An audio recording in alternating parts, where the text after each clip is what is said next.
Primera de Corintios, capítulo 3, versículo 1. De manera que yo, hermanos, no pude hablaros como a espirituales, sino como a carnales, como a niños en Cristo. Os di a beber leche y no vianda, porque aún no erais capaces, ni sois capaces todavía, porque aún sois carnales.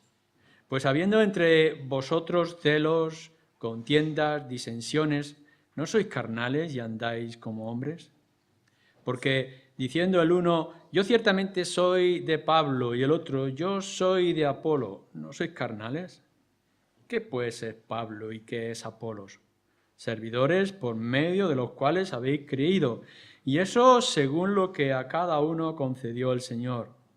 Yo planté, Apolos regó, pero el crecimiento lo ha dado Dios. Así que ni el que planta es algo, ni el que riega, sino Dios que da el crecimiento. Y el que planta y el que riega son una misma cosa, aunque cada uno recibirá su recompensa conforme a su labor. Porque nosotros somos colaboradores de Dios y vosotros sois labranza de Dios, edificio de Dios. Vamos a dejar ahí la palabra, una lectura de la palabra.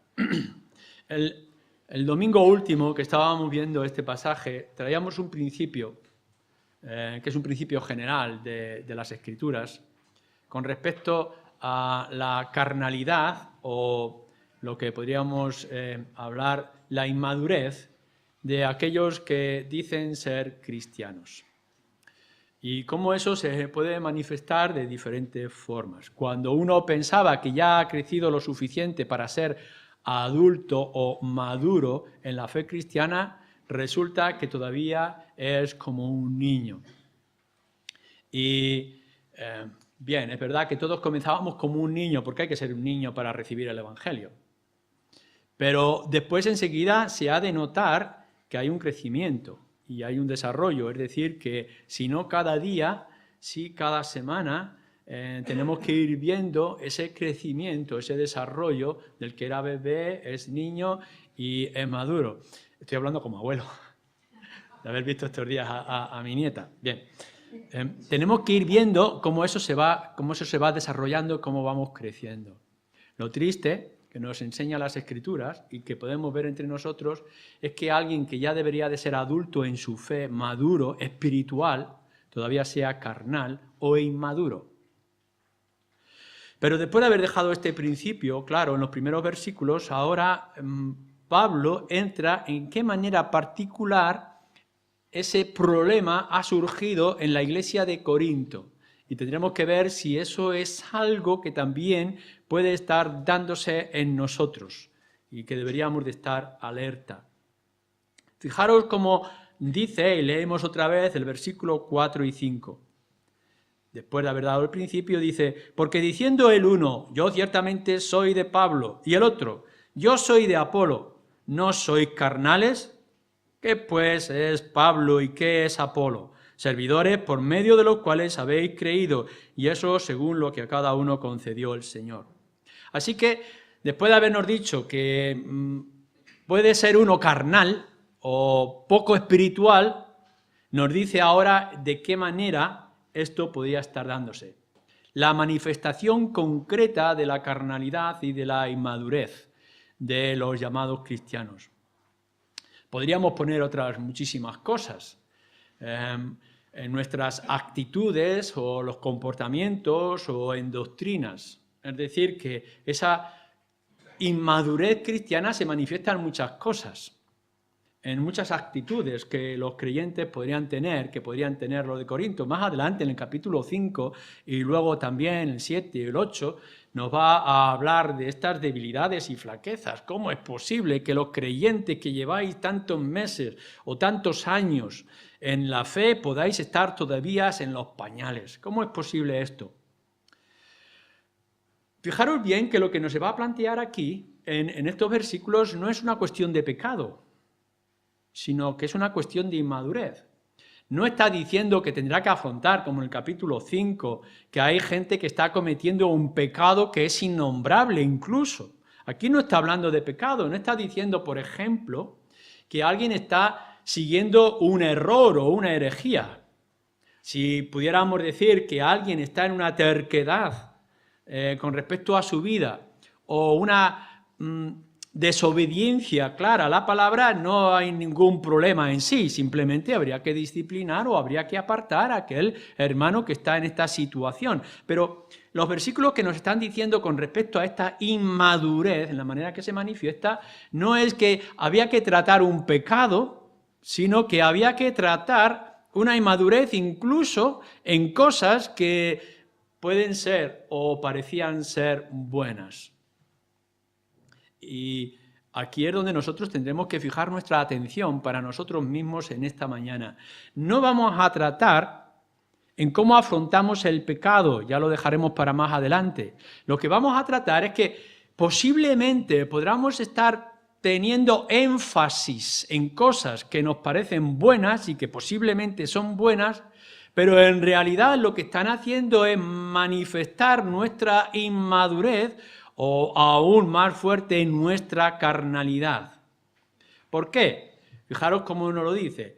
Si alguno de vosotros está diciendo, como está diciendo, yo soy de Pablo, yo soy de Apolos, estáis mostrando carnalidad. Nos vuelve otra vez al capítulo 1, en el versículo 12, que es el problema que los de Cloé habían traído. Quiero decir que cada uno de vosotros dice, y es fuerte esto de cada uno de vosotros dice, yo soy de Pablo, yo de Apolo, yo de Cefas, yo de Cristo. Y es esto una muestra de que que Cristo está dividido, nos dice en el versículo 13, y es el problema que va a tratar hasta nuestro capítulo 3, versículo 22 en adelante, como podéis ver con todo lo que tenga que ver en esta manifestación de inmadurez. La conclusión nos lo dará en el versículo 21, ya llegaremos en otra ocasión. Así que ninguno se gloríe en los hombres, porque todo es vuestro. Esta es la conclusión. No nos vamos a adelantar a la conclusión porque hay mucho más que ver, pero que ninguno de los que está aquí en esta mañana se gloríe en los hombres. Y no estamos diciendo que se gloríe en el Papa, ni que está gloriando en algún hereje, que no se gloríe en los Pablos ni en los Apolos, porque esto lo que va a hacer es restar la gloria que solamente merece nuestro Señor. ¿Qué es lo que nos está marcando entonces? ¿El camino o el ritmo? Que se puede ser inmaduro aún con las bases correctas. Es decir, que aun cuando nosotros tengamos el conocimiento y la doctrina correcta, podemos llegar a ser inmaduros. Pablo, con toda su enseñanza, yo imagino a los pablistas, a los seguidores de Pablo, defendiendo su carácter, su doctrina, su trabajo, su testimonio. Yo soy de Pablo. No estamos diciendo algo malo, sino que es el que ha iniciado la iglesia, el que ha puesto las bases, al que se le agradecen muchas cosas, pero recordar que Pablo está criticando a aquellos que le están siguiendo y están diciendo yo soy. Puede que se sea inmaduro hacer daño por motivos correctos. No es que en muchas ocasiones, como ocurre, estemos haciendo algo malo y ese algo malo esté dañando. La infidelidad, la mentira, el robo, la murmuración. Todo esto, claro que sí, que crea daño. Pero lo que nos está introduciendo estos versículos es que puede ser que estemos haciendo daño incluso con las cosas correctas. Es decir, con el deseo de poder apoyar a Pablo o de apoyar a Apolo, lo que estamos haciendo es crear una tensión innecesaria. Estamos haciendo daño a la congregación. Estáis creando división con ensalzar vuestra permanencia o entendimiento de Pablo, de Apolos o de Cefas. Es decir, que podemos estar creando división, fijaros bien lo que nos están diciendo estos versículos, podemos estar creando división en medio de nosotros, aún teniendo razón.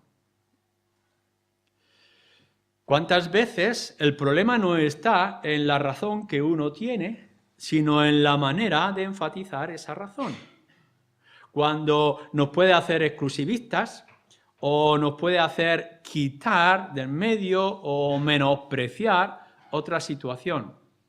¿No estaba ocurriendo en la iglesia de Corinto que cuando alguien estaba diciendo yo estoy cercano, sigo más, me gusta la doctrina y la manera de trabajar de Pablo, y los otros yo soy de Apolo por esta razón o aquellas otras, ¿no están creando una división? No es que alguien esté trayendo una herejía en la iglesia.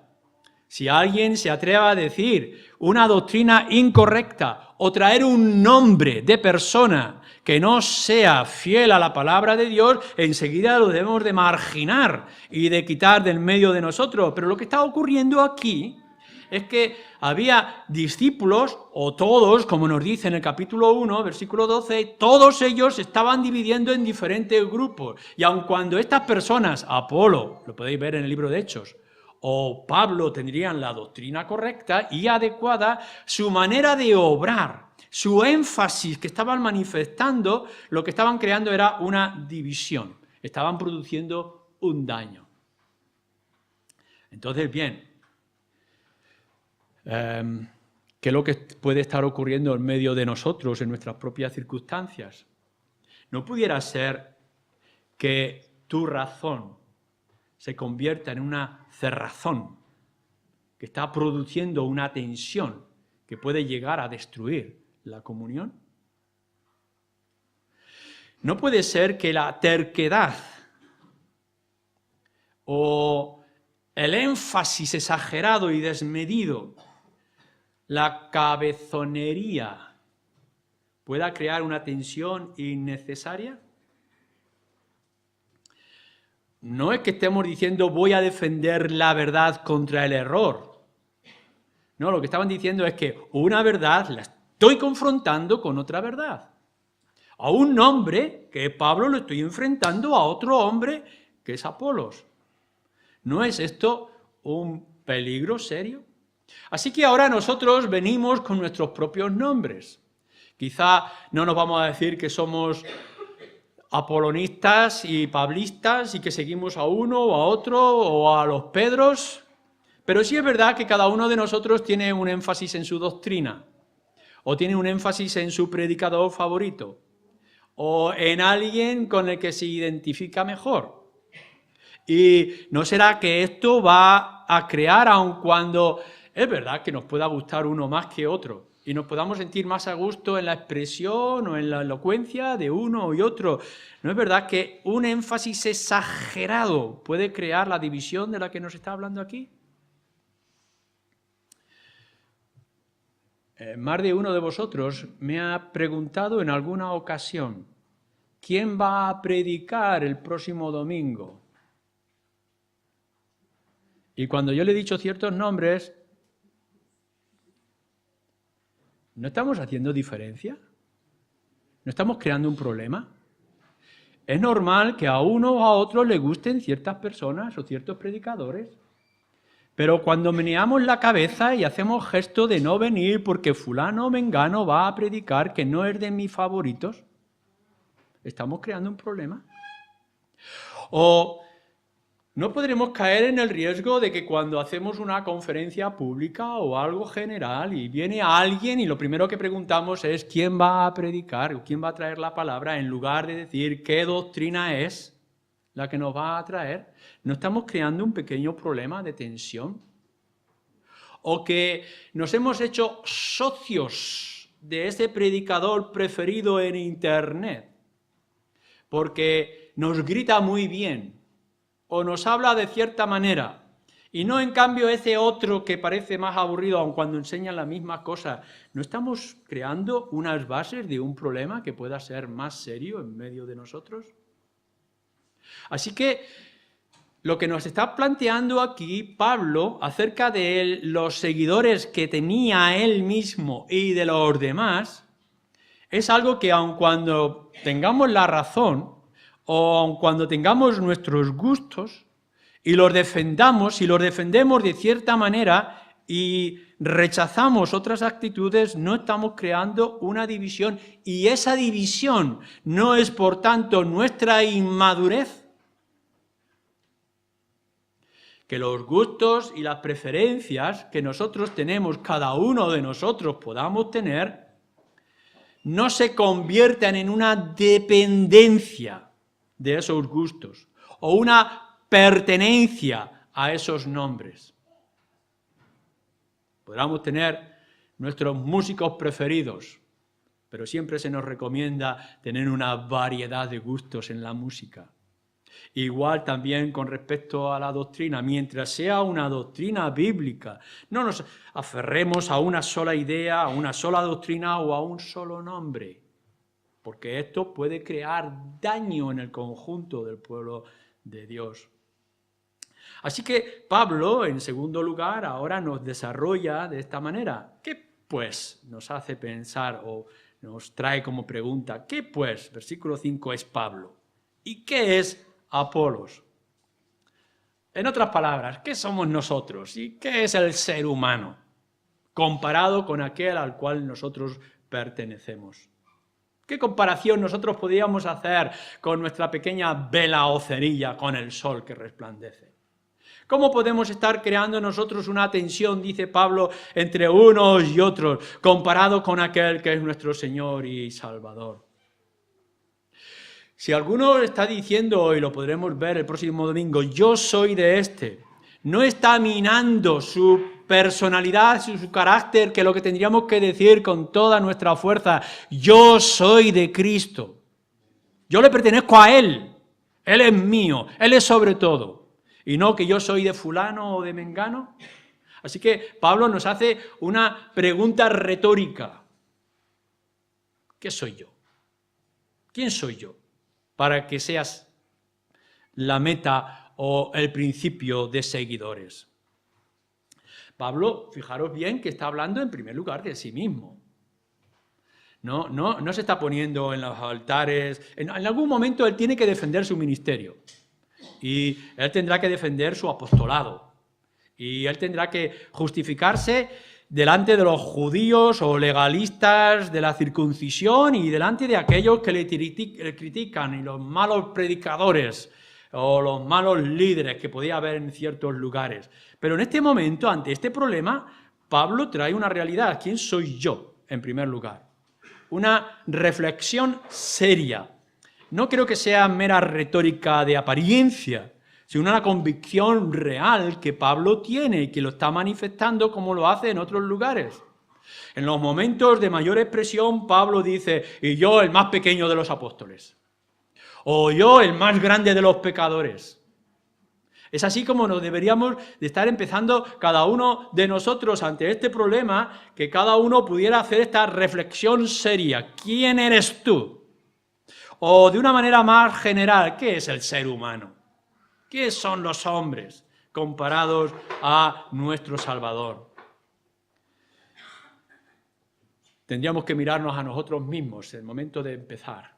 No importa lo que tengas, no importa lo que hayas conocido, no importa los libros que hayas leído, no importa las convicciones que hayas llegado, no importa el gusto que tengas por ciertas personas o por ciertas cosas, ¿quién eres tú? Comparado con aquel. ¿Cómo puedes atreverte de alguna manera, de alguna forma, por pequeña que sea, a hacerle sombra? Lo adecuado que tendremos que ver todos los creyentes es en la manera en que nos estamos evaluando. Evaluamos a los otros y nos evaluamos a nosotros mismos. Pablo está diciendo quién soy yo, fijaros bien, dice Pablo, fijaros en mí, quién soy yo. Y lo que tendríamos que mirarnos a nosotros mismos, ¿cómo te evalúas? No lo hagas ni muy alto y no lo hagas ni muy bajo. Si lo haces demasiado alto, te vas a convertir en un ídolo, en un engreído, en un arrogante. Y cuanto más alto subas, más fuerte será la caída y el daño.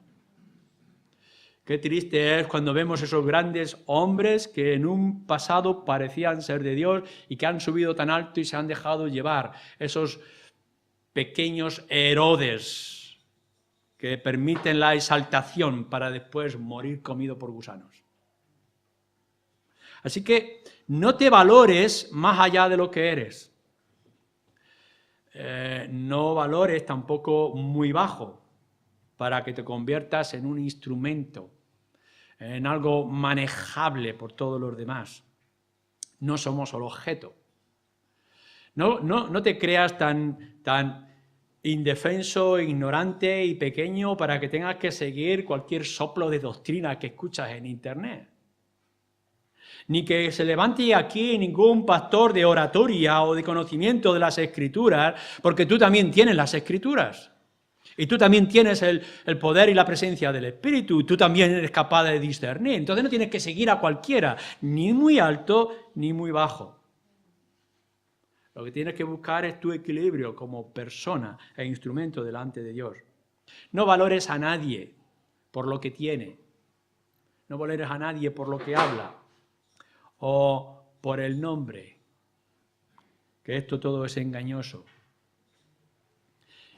Nadie es importante porque tenga un cuadro hermoso colgado en la pared de su casa. Nadie es importante porque tenga un apellido famoso en medio de nosotros. El nombre, la pertenencia, la posesión de cosas no nos levanta un palmo del suelo. Seguimos siendo pobres criaturas.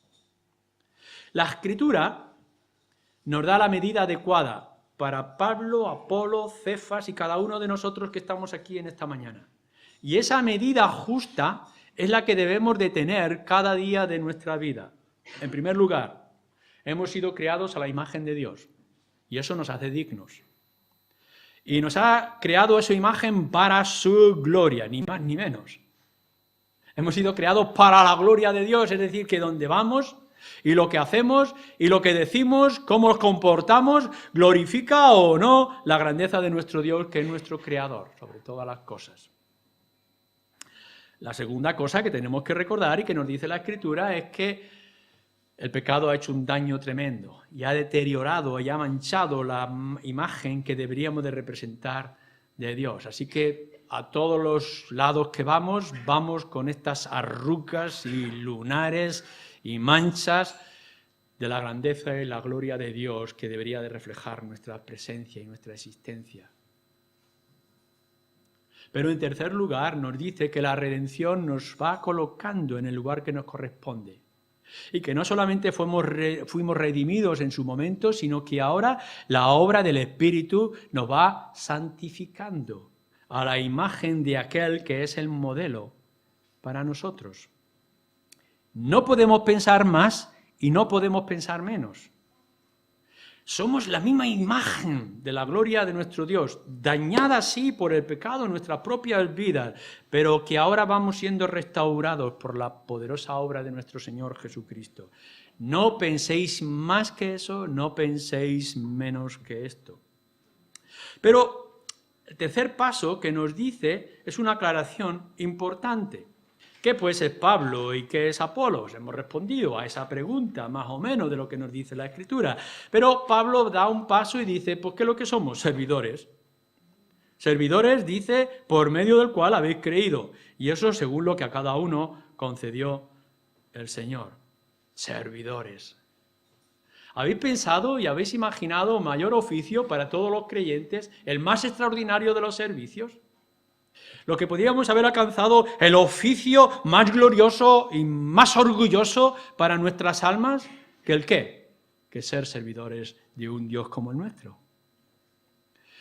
Nuestra grandeza no está en lo bien que nosotros servimos, sino al Señor a quien servimos. Como he dicho alguna vez y se decía del Cid Campeador, qué buen siervo si tuviera un buen Señor. Pero es lo que se nos dice de los creyentes y de los cristianos, de lo cual Pablo está orgulloso y lo repite casi en todas y cada una de sus cartas, servidor de Cristo para lo cual fui llamado. Y es lo que nosotros deberíamos de considerar cada uno como creyente. ¿Qué es lo que eres? Eres servidor. Has sido llamado para servir, pero no a servir una causa humana, sino para servirle a Él. Y por tanto podríamos ir con ese orgullo, con ese gozo en nuestros corazones, de poder definirnos delante del mundo como lo hace Pablo. Soy servidor de Jesucristo y estoy para Él, para su gloria. Mi obra, mi acción, mi actividad es para Él. La palabra ministro que utilizamos muchas veces es la palabra de servidor, el que sirve. Y la palabra sirve lo podríamos traducir en nuestro contexto de hoy en día como criados o como administradores. En otras palabras, como persona, pero ahora doblemente como creyente, has nacido para servir. Cuando fuiste creado en primera ocasión, fuiste creado para servir a Dios. Y ahora que has sido redimido por el Señor Jesucristo, has sido redimido para servir. No solamente que se te ha dado una identidad como persona, nueva criatura, sino que se te ha dado un oficio y se te ha dado un trabajo. ¿Y cuál es este? Servir. Servir de diferentes maneras, con diferentes formas o modos. Pero, hermano y hermana, creyente, si algo tiene que definirte en esta mañana, a la luz de estas palabras, es un servidor del Señor. Y tienes que preguntarte si lo estás haciendo, si eres servidor. A lo mejor en lugar de empezar o de seguir llamándonos cristianos o creyentes, haciendo un énfasis único en ser creyente y en ser de Cristo, tendríamos que empezar a decirnos que somos esclavos de Cristo, que somos siervos de Cristo, que somos sus criados, estamos aquí para hacer su voluntad. Todos y cada uno de nosotros. Y esto es, te guste o no te guste. Aquí no es un oficio que se dé de opciones. No es una variedad de señores a los que tú puedas elegir para servir. Tú has sido creado y has sido redimido para ser siervos del Señor. Y si no lo haces, pecas.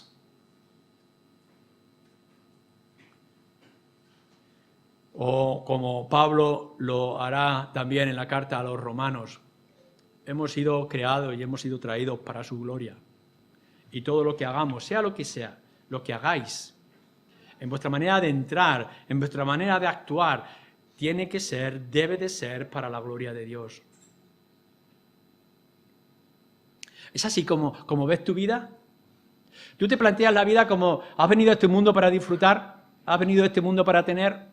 ¿Has venido a este mundo para ser reconocido? ¿Has venido a este mundo para ser padre famoso, para tener empresas grandes, para tener un hedonismo clavado en tu espalda? ¿O has venido aquí para servir? Y todo lo que te planteas en tu vida, en tu hogar, con tu trabajo, ¿lo planteas de esta manera para servir? Hemos venido a este mundo a servir. Y damos gracias de que servimos al mejor Señor y al más extraordinario, que fue capaz de dar su vida por nosotros. Pero nos crea una gran responsabilidad. Así que en este versículo nos dice, servidores por medio del cual habéis creído. Extraordinaria, la segunda parte de este servicio. Hemos sido sirvientes, dice Pablo, y Apolos, incluye también a Cefas o aquellos que estaban trabajando en la iglesia de Corinto, para salvación, por el cual vosotros habéis creído. Hay varios servicios. Mirad, hermanos, nosotros vamos a servir al Señor criando bien a nuestros hijos, o siendo respetuosos con nuestros padres, o siendo buenas esposas y buenos esposos. Vamos a servir al Señor en nuestro trabajo y en nuestras empresas, tal como actuemos en cualquier circunstancia, ya sea con la alabanza o ya sea con la adoración dentro de la iglesia, en toda la multitud de posibilidades que nos da de poder servir a nuestro Dios y servir a su causa. Pero dejadme que os diga que no hay mayor servicio y más glorioso que podamos imaginar que ser servidores de Dios para salvación. Dice que somos siervos por el cual vosotros habéis llegado a creer. De todos los servicios, de todos los trabajos, de todos los oficios espirituales que pudiéramos alcanzar, que son muchos y diferentes. El capítulo 12 nos lo va a decir, cuando leemos en el capítulo 12 de las diferentes áreas, de que uno fue levantado para unos trabajos y otros Dejadme que os diga que no hay mayor gozo que poder decirle a alguien que es un pecador, pero que hay esperanza en el Señor Jesucristo para el perdón de sus pecados y que alcance esta persona la vida eterna. Esto es lo más glorioso. Que podamos ver en una iglesia como la nuestra, que viene alguien y dice, he conocido a Cristo ahora sí como mi Señor y Salvador. Todo cambia. No hay mayor noticia. Mirad que podamos traer beneficio a la sociedad. Hay que ayudar a la gente que está sufriendo Venezuela, y que hay que actuar en la mejor manera con las situaciones políticas de nuestro país, y que habrá que colaborar en la educación de los niños o en las todas ONG que hay a nuestro alrededor. Todas estas cosas son buenas, son aceptables, son deseables. Pero si hay algo más extraordinario sobre todas y cada una de esas cosas, es que podamos ser instrumentos para la salvación de otros, de una manera directa o de una manera indirecta. Ya sea con tus propios hijos, ya sea con tus vecinos, ya sean con tus amigos, ya sea con tus enemigos. De todos los oficios. Es el instrumento de salvación.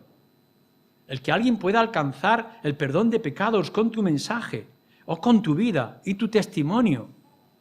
No hay cosa que se pueda comparar o que se pueda poner a su nivel. El mayor de ellos, el más extraordinario, la salvación. Romanos 10, capítulo 5, perdón, el capítulo 15.